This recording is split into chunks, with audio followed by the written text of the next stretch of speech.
The rain had just stopped when Alex walked into the university art hall.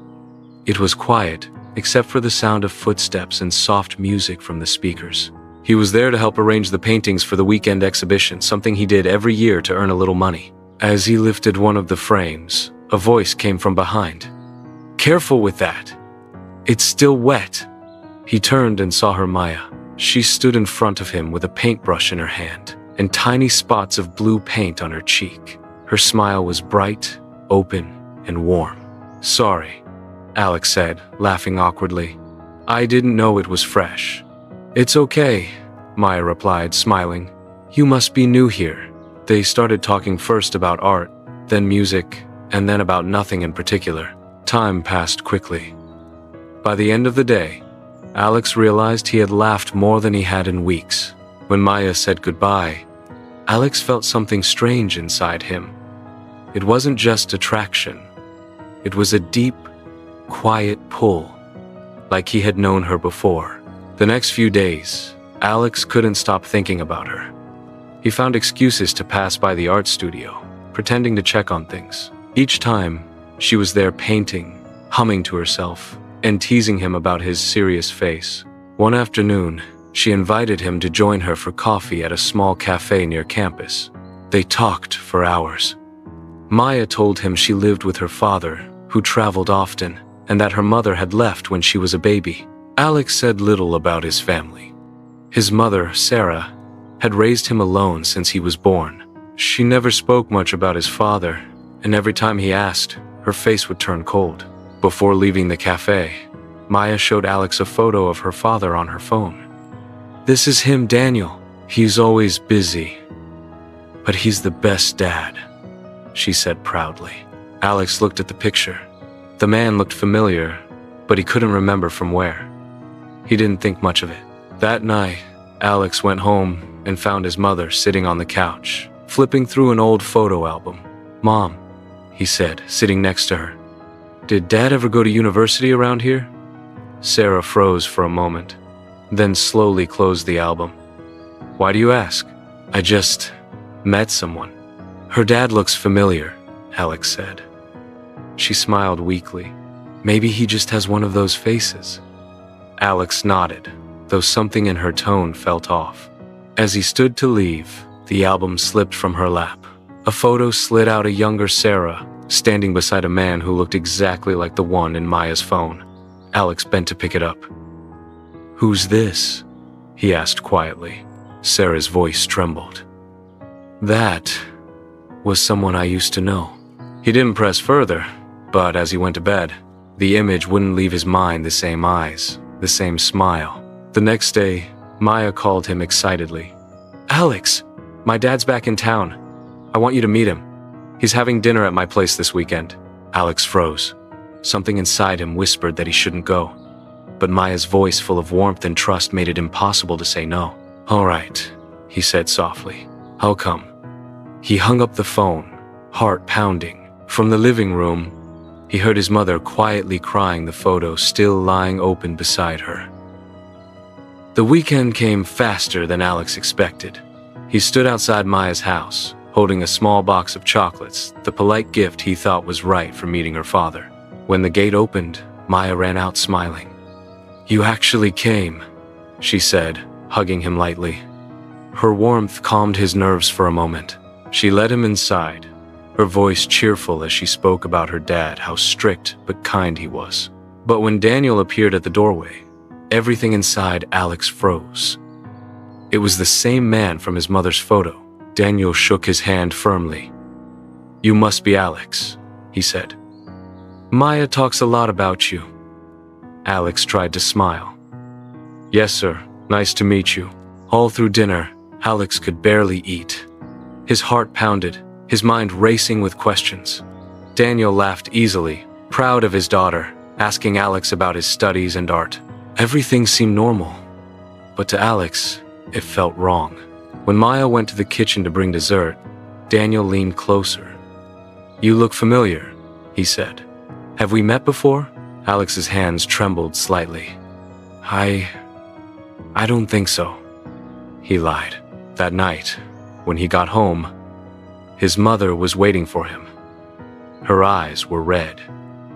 "You went, didn't you?" she said quietly. Alex nodded. "Mom, who is Daniel to you?" Sarah looked away, tears welling. "A mistake I never stopped paying for. Is he my father?" She didn't answer, just whispered, "Please, don't see that girl again." But Alex couldn't stay away. Days passed. Alex tried to focus on school, but Maya kept calling, texting, and asking why he had suddenly grown cold. He didn't know what to say. Every word he wanted to speak stuck in his throat. One afternoon, he visited his Aunt Claire, hoping for answers. "Aunt Claire," he began, "did my mom ever date a man named Daniel?" Claire looked surprised. "Daniel? You mean Daniel Cantu?" Alex nodded slowly. Her face changed. "Oh my God, Alex. Your mother never told you?" "Told me what?" Claire sighed deeply. "Daniel and your mother were engaged once. But before their wedding, something happened. A misunderstanding. He left her for another woman. She was already pregnant with you." Alex felt dizzy. His stomach turned cold. "So, that means," he whispered. "Yes," Claire said softly. "If that girl is Daniel's daughter, then Maya is your—" Alex stood abruptly. "No, it can't be. Maybe there's a mistake." He left before she could finish. That evening, Alex sat in his room staring at his phone. Maya had sent him a voice message. "I don't know what's going on, Alex. Did I do something wrong? I just want us to talk." His chest tightened. He couldn't tell her. Not yet. Instead, he went online and ordered a DNA test kit, one he could use quietly. 2 days later, he met Maya again, under a big tree near campus. She smiled, pretending everything was fine. "You've been distant," she said softly. "I've just been thinking too much," he replied. "About us?" she asked. He nodded. "Do you believe that sometimes people meet for a reason?" "Yes," she said, touching his hand. "I think we were meant to find each other." Alex looked into her eyes, torn between love and fear. He didn't know that Maya, too, carried her own questions. That morning, she had asked her father about her mother, but Daniel had only said, "She's better forgotten." That night, Alex secretly took a sample of his hair and Maya's from her scarf she had left behind. He sent them for testing. As days passed, their bond grew even deeper. They began spending evenings together, talking about dreams, the future, and the pain of growing up without a complete family. One evening, under a soft sunset, Maya turned to him. "Alex," she said, her eyes wet. "I think I love you." He froze. His heart broke and healed at the same time. He couldn't resist anymore. He kissed her. The world seemed still in that moment. No noise, no fear, just two hearts finding peace in each other. But deep down, Alex knew the truth might destroy everything. That night, his phone buzzed. A message from the DNA lab. "Results are ready." He opened the file with shaking hands. His eyes widened. The paper said, "Match. Half. Siblings." He dropped the phone. His breath caught. His heart beat painfully fast. Maya's message came seconds later. "I can't stop thinking about our kiss. I've never felt this way before." Tears filled his eyes. He stared at the screen and whispered, "I wish we never met." Alex didn't sleep that night. He sat on the floor, the DNA results still open on his phone. Each word burned in his mind, half siblings. He wanted to scream, but no sound came out. The world around him felt too quiet, too cruel. By morning, his eyes were red. When his mother knocked, he quickly hid the paper. "Alex, you didn't sleep?" she asked. "I'm fine," he said shortly. Sarah watched him for a moment, then sighed. "Some truths are better left alone, son." But Alex whispered under his breath, "Some truths destroy you, even when you hide them." Days passed, and Alex stopped answering Maya's calls. He avoided her at campus, turning corners whenever he saw her from afar. One evening, as he was leaving class, he heard her voice behind him. "Alex." He turned slowly. She was standing in the hallway, eyes full of confusion and hurt. "What did I do?" she asked softly. "Nothing," he said. "Then why are you acting like I don't exist?" He didn't know how to explain that loving her had become wrong. He couldn't find the words. "Maya," he finally said, "please, just forget me." She shook her head, tears filling her eyes. "No. Tell me why first." But Alex walked away, leaving her standing there, trembling. That night, Sarah went to visit her sister, Claire. "You told him, didn't you?" she asked sharply. Claire sighed. "He came to me, Sarah. I couldn't lie." "Do you know what you've done?" Sarah cried. "He's broken, and that girl, she's innocent." Claire frowned. "So tell them the full truth before it's too late." Sarah's face turned pale. "No, Daniel doesn't deserve forgiveness." "But your son does," Claire whispered. Meanwhile, Daniel sat alone in his office, staring at an old photo he kept hidden in a drawer. Sarah, smiling in a summer dress. When his secretary came in, he quickly locked it away. The past had finally found him. That evening, he attended a charity event, the same one Sarah was forced to attend through her work. They hadn't seen each other in over 20 years. Their eyes met across the room. The silence between them was heavy. Daniel walked closer, voice low. "Sarah." She cut him off. "Don't." "You told him, didn't you?" he asked. "He found out on his own." Daniel rubbed his forehead. "Maya's been crying for days. She doesn't understand why Alex disappeared." Sarah's eyes filled with tears. "They were never supposed to meet. Maybe it's fate," Daniel said quietly. "No," Sarah replied, shaking her head. "Fate doesn't play with people's hearts like this." Later that night, Maya came home and overheard her father talking on the phone. "I never wanted this to happen," Daniel said. "Sarah and I made a mistake years ago." Maya froze. The name Sarah echoed in her mind. She ran to her room, searched her father's drawers, and found an old envelope yellowed with time. Inside was a picture of Daniel and a woman who looked strangely familiar. On the back, it said, "For our baby, if we ever meet again." Maya's hands shook. She looked at the signature Sarah. The next day, she went to the university, but didn't attend any class. She waited near the art room until Alex showed up. When he saw her, he stopped in his tracks. "Alex," she whispered, showing him the photo. "Who is this woman?" His face went pale. "That's my mother." For a long time, they just stared at each other, the truth hanging between them. "So it's true," Maya said finally, her voice breaking. "We're brother and sister." Alex wanted to say no. He wanted to say the test was wrong, but all he could whisper was, "I'm sorry." Maya's tears fell as she stepped back. "No, Alex, don't say sorry. You didn't choose this. Neither did I."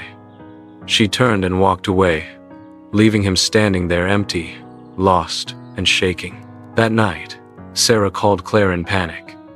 Maya found out. She ran away. Claire gasped. "Where?" "No one knows," Sarah said, her voice trembling. "Daniel's been calling everyone. She just disappeared." Alex sat outside the house, staring at the moon, hearing his mother cry inside. He whispered to himself, "Maybe that's what love does, it finds you just to break you." It had been 3 months since Maya disappeared. No one knew where she went. Her phone was off, her room empty, her art left unfinished. Alex stopped going to campus. He spent most days sitting by the lake, sketching her face from memory over and over, as if trying to keep her alive through lines and color. Every night, Sarah watched him from the doorway, her heart heavy with guilt.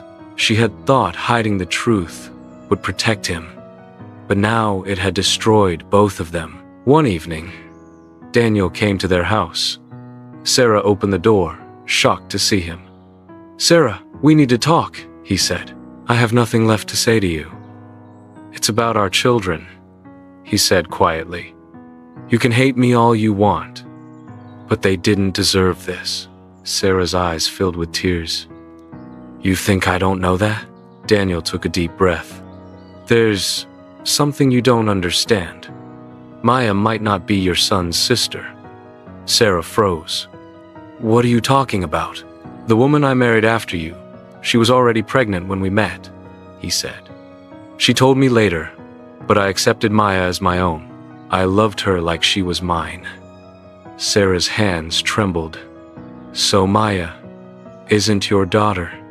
Daniel nodded slowly. "Not by blood." For a moment, the room was silent, only the sound of the rain outside. Sarah whispered, "Oh my God." Alex overheard everything. He rushed into the room. "Mom, what did he say?" Daniel looked at him kindly. "You and Maya. You're not related, Alex. It's safe now." Alex's heart raced. His mind couldn't process it. "Are you sure?" Daniel nodded. "Completely." Tears streamed down Alex's face. "Then I have to find her." He searched for weeks, calling friends, checking small towns, even visiting old art galleries they had gone to together. Then one morning, he got a message from an unknown number. "If you're still looking, come to Blue Hill Studio, 10 a.m.